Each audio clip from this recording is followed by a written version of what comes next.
A rookie police constable misuses police database to check if her killer brother is in jail with undercover police.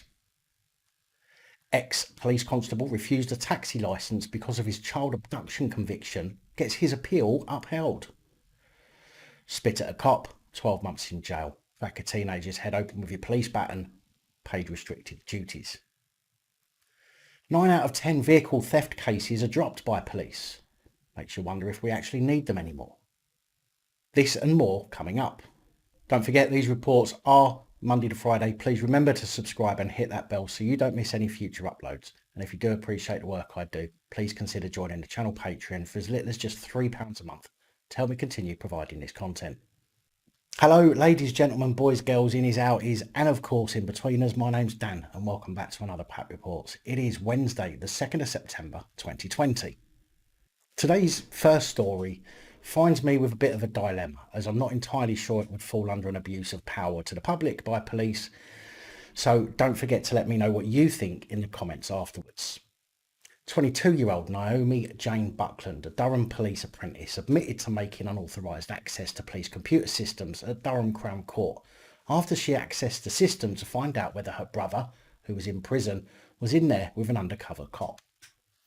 Her brother Nathan was in custody awaiting trial for killing a man outside a pub in September 2018 when he asked her for the information.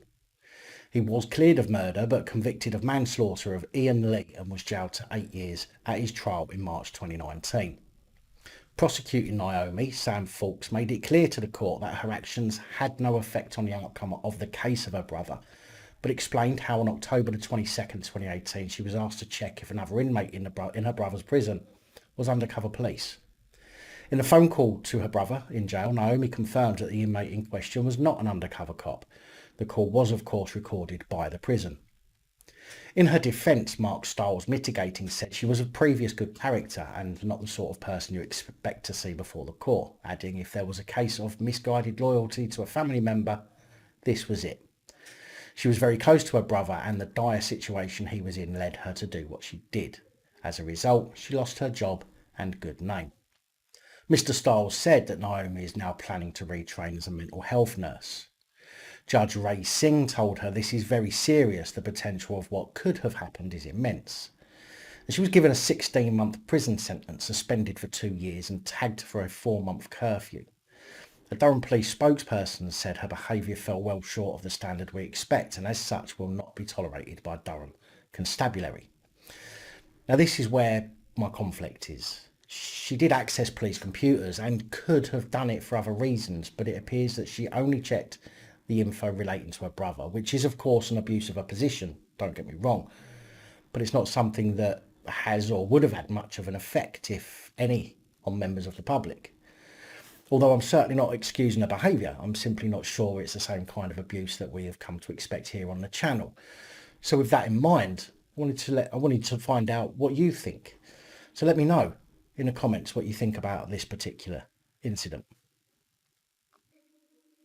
2 Metropolitan police constables have been accused of failing to protect a vulnerable teenage girl who tried to report domestic abuse, which, if acted upon, could have saved her life.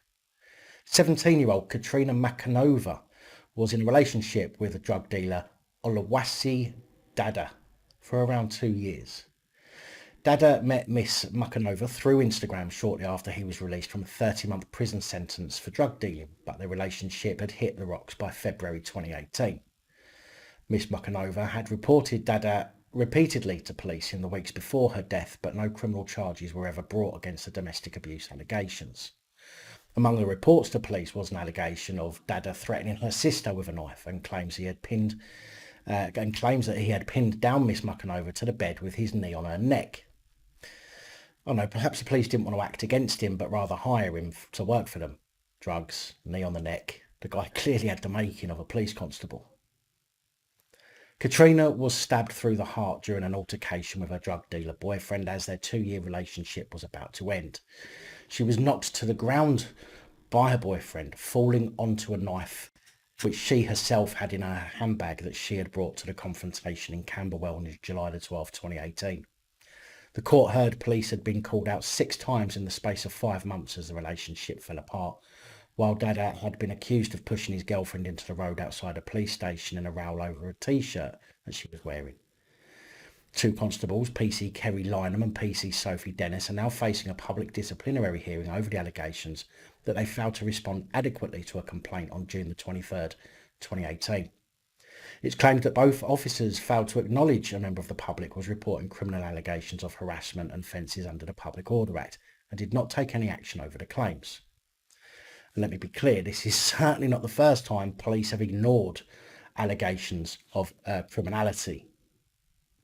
They're accused of not doing a risk assessment relating to a vulnerable victim of domestic abuse, as well as not completing a mandatory Merlin safeguarding report, as Miss Mackanova was a child who had become known to police.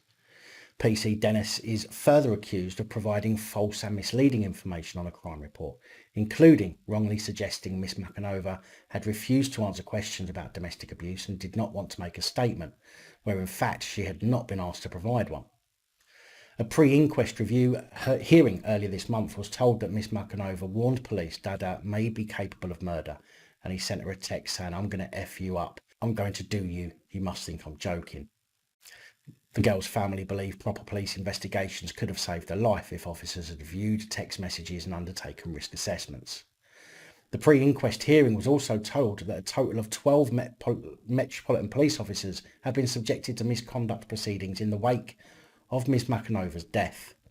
The misconduct hearing for PCs Lynham and Dennis is due to take place on Tuesday and Wednesday next week. Now, it does seem sometimes that police see young girls who are hooked up with undesirables as being there out of choice, and it's almost as if they simply think they get what they deserve for being in that position in the first place, rather than at the very least keeping an eye on situations where offences have been reported. A very sad waste of life. Imran Ali, an ex-Greater Manchester police constable who resigned from the police force after pleading guilty to abducting a child under 16 in February 2007, has won an appeal after being denied a taxi licence due to his conviction.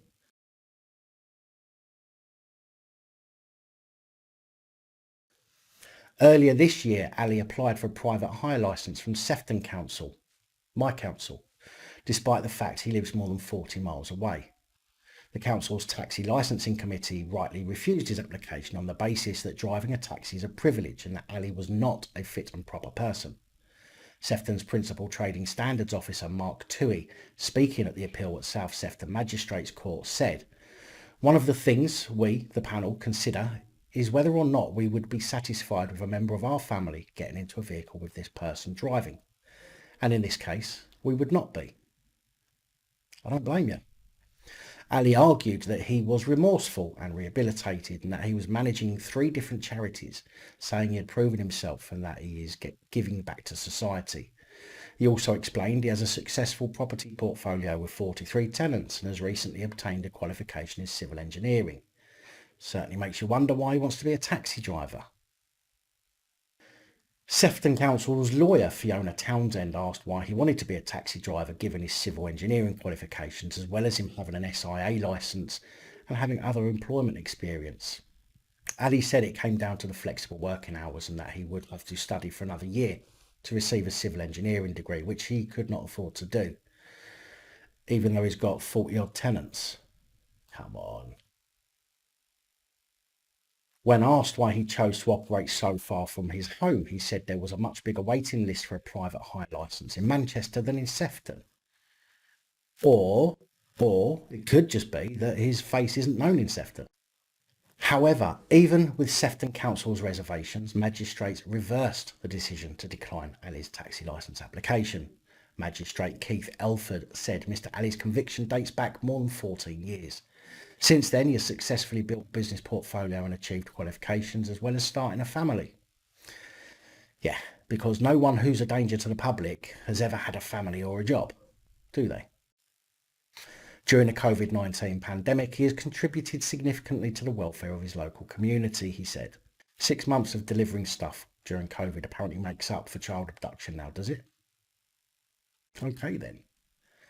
He went on to say that Sefton Council could not set a precedent for the offence of child abduction. unlike with assault on a child, which would see any offender have to wait a mandatory minimum of 10 years before being considered for a taxi licence. Child abduction had no set precedent, as it happens so rarely that an applicant has been convicted of such an offence. Therefore, Magistrate Keith Elford concluded that Imran Ali is a fit and proper person for a taxi licence. Make of that what you will.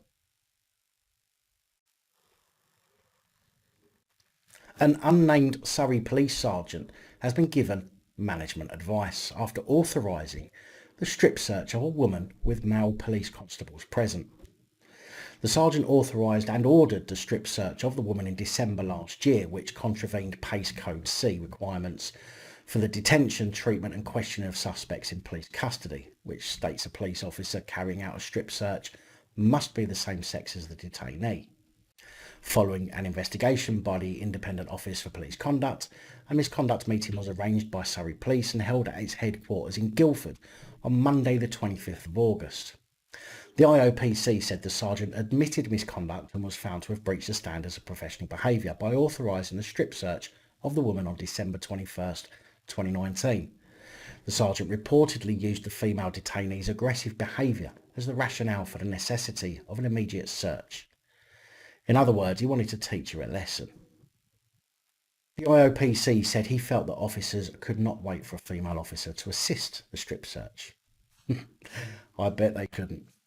Therefore, the IOPC's investigation found that the sergeant believed the female detainee needed to be searched immediately for her own safety and the safety of staff and other officers. The IOPC said it analysed CCTV and radio transmissions and obtained an account from the sergeant and witness statements from multiple police officers. The investigation ended in May this year, and with the IOPC's final report provided to Surrey Police, found that the sergeant did have a case to answer for misconduct. Surrey Police agreed and organised the misconduct proceedings last week and has since apologised for the sergeant's actions. The force said it has also reviewed its policy and practice. IOPC Regional Director Sarah Green said our investigation was completed thoroughly and quickly. Strip searching a member of the opposite sex in this way was a breach of the standards expected of a police officer who has been rightly sanctioned as a result. Sanctioned. And what exactly is management advice for someone who's supposed to be in a managerial position going to achieve? Management advice is literally no more than don't do it again and we'll say no more about it. What about a woman's human rights that were breached? I mean, I'd certainly follow up with a claim for breach of human rights, seeing as the IOPC seem to have forgotten about that part. On April the 30th of this year, Manchester Police attended a report of a woman, 44-year-old Michelle Brown, who was in breach of a restraining order after turning up outside her ex-partner's house. During the incident, it was said that Michelle tried to attack the police with a wine bottle and was restrained on the floor by 4 police constables. However, it was alleged that during the scuffle, Brown spat at the police, hitting them all in the face, with one constable saying that the spit had gone in her mouth, for which she is said to have gone to hospital for a hepatitis B jab. Brown pleaded guilty to 4 offences of assault on an emergency worker, along with failing to attend court, breaching a restraining order, racially aggravated harassment and breaching a suspended sentence, and was subsequently jailed for 12 months. Not suspended. Now, the reason I've added this story is to contrast it against another one that you're all likely very well aware of. PC 3139 William Sampson from Ecclesfield Police of South Yorkshire Police, who, as most of you already know, thought it would be a great idea to steam into 2 16-year-old lads who were having words after a football match and twat one of the lads around the head with his baton, with what can only be described as the utmost of excessive and unproportionate force. PC 3139 William Sampson from South Yorkshire Police, who used a 15-year-old boy's head as a baseball after a Sheffield Wednesday football match some 7 months ago, an incident that was caught and evidenced on camera clear as day. Sampson is still employed and working for South Yorkshire Police, albeit said in a restricted capacity, but is still working 7 months after the incident. Yet a woman who allegedly spat at police just 4 months ago has been locked up. I say allegedly as there's no indication that anything was caught on body-worn camera, whereas PC 3139 William Sampson was caught clear as day, backing a child round the head, splitting it open, and he is supposedly still being investigated by IOPC. I think this is disgusting, and I sure as shit won't forget his name or number anytime soon, and I will continue to remind people of his actions against that child until he's dealt with properly. How does this give the justice system any credibility when they have visual evidence of a crime by one of their own that's so far taken 7 months to get nowhere, but yet can lock members of the public up within a few months, weeks or days even, based just on the word of the police? By the way, I wasn't condoning the actions of Michelle Brown. If she did spit, then it's disgusting and she needs dealing with. This is simply to contrast the differences between how the police and the public are treated. Just to remind you not to forget about 3139 PC Williams Hanson. Avon and Somerset police stole a coach from private land and then charged the owners almost £400 to get it back. Nicola Simmons and her partner Greg Bryce had been given the vehicle by Stagecoach so they could transform it into a restaurant. Great idea, to be honest, helping homeless and vulnerable people. It was parked at Hannam Community Centre with permission from the building's owners. They were in the middle of converting the vehicle when they arrived early on Sunday morning, August the 16th, to find it was missing. At first, they assumed it had been stolen, but later found police had seized the 57-seat coach, and they now have to pay almost £400 to have it released. An Avon and Somerset police spokesperson said officers were called to the community centre at around 4:20 on Friday, August 14th, to reports of antisocial behaviour. They said they were told a Vauxhall Corsa, which had been left in a car park for a significant period of time, had been left off its handbrake and allowed to roll by a group of youths. Officers concerned that it could remain a target for future antisocial behaviour, organised for it to be recovered and kept safe. Similar action was taken with an old coach that had also been left for a significant amount of time in the same insecure car park. Officers felt it posed a potential fire risk or could attract further antisocial behaviour if it continued to be left where it was. Nicola Simmons said they told us they removed it because they thought it was dangerous. It makes no sense that it was removed for being a hazard, as nothing has changed and it's being released for a fee, which the company noted £350 as a police fee. The rest is daily rates. So it seems the police can come onto private land and legally remove your vehicle and charge you for their decision. You would think that it would be far more appropriate to do a vehicle check and find if the vehicle has an owner and speak to them, rather than simply stealing it. But I guess they wouldn't earn anything if they did it that way, would they? Sticking with vehicle-related incidents now, was almost 9 out of 10 car theft cases in Cheshire are said to be being dropped. The latest official figures from the Home Office reveal that there were 1,146 car thefts committed across Cheshire in 2019 and 2020, up from 1,141 the previous year, including 56 cases of aggravated car theft where the vehicle stolen was then driven dangerously, damage was caused to the vehicle or other property, or someone was injured. Of the car thefts recorded across Cheshire in the last year, just 62 resulted in the suspect being charged or summoned. That's 5%.